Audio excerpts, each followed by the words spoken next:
Professor André, o romantismo pode ser considerado também um movimento filosófico? Por quê? Pois é.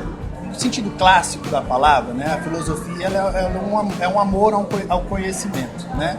Mas no sentido clássico também ficou dentro da tradição que filosofia é uma tentativa de explicar todas as coisas segundo a razão. Essa noção de filosofia ela foi vindo com o tempo e explodiu no Iluminismo. Né? O Iluminismo foi um período onde a razão tinha um papel fundamental dentro das explicações, seja elas físicas ou até emocionais, pessoais, enfim. Eles entendiam que a razão era suficiente de encontrar a verdade. E nada que fosse além da razão era algo a ser acreditado ou digno de algum tipo de respeito ou veracidade. Acontece que o romantismo vem como uma forma de tentar derrubar, né, desse trono a razão. Porque foi observado ao decorrer daquele tempo, segundo com as guerras e com todos os acontecimentos da Europa daquela época, que a razão ela estava levando o homem a uma espécie de loucura fria, né, insensível, da qual se imaginava que ela mesma iria retirá-lo. Então entraram num paradoxo. Eles pensavam que a razão ia fazer com que o homem entrasse numa emancipação de corpo e alma, vamos dizer assim, e perceberam que a própria razão estavam colocando o ser humano dentro de um pesadelo político, de um pesadelo existencial, de um pesadelo de todos esses tipos de vertentes que a gente possa imaginar. Então, como tudo na humanidade, você pode observar que é sempre uma tentativa de se opor a uma ordem vigente, né? O romantismo veio como uma tentativa de tirar a razão desse trono que alguns filósofos haviam colocado.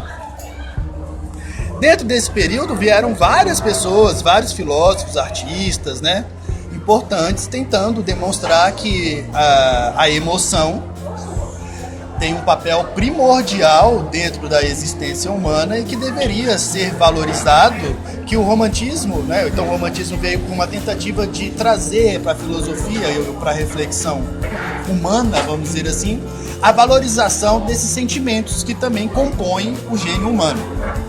Aí você encontra vários personagens muito importantes. Na filosofia você vai encontrar o Rousseau, que é um dos pilares da Revolução Francesa. Você também vai encontrar um pouco ali mais no final desse período áureo do romantismo Kant. Mas na música também você vai ver grandes compositores, dos quais eu tenho um grande apreço, principalmente Beethoven, Chopin, Schubert e vários outros também artistas que tentaram demonstrar que o ser humano não é apenas racional. Que o ser humano, muitos deles até diriam que o ser humano ele é muito mais emoção, né? A emoção deveria ser uma coisa muito mais observada, estudada e cuidada do que a própria razão. Então o romantismo ele é um contraponto do racionalismo. Na minha visão pessoal, agora isso não é histórico, na minha visão pessoal, os dois se completam no final das contas, né? O ser humano ele precisa de uma racionalidade objetiva, lógica, para ele produzir tecnologia, para ele produzir conhecimentos universais, os quais todos podem acessar e chegar à mesma conclusão, né? Isso dentro da matemática, a física, a química, que seguem mais essas potencialidades da razão.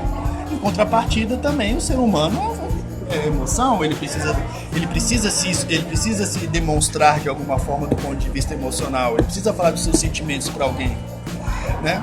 Então eu acho que o romantismo veio como uma resposta ao racionalismo, né?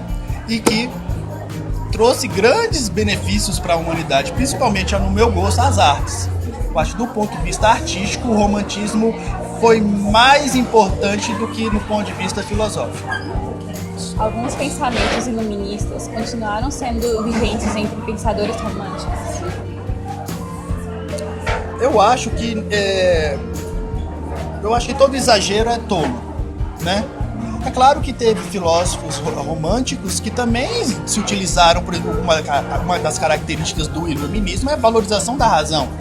Mas é difícil você falar de emoção também sem um pouco de razão, né?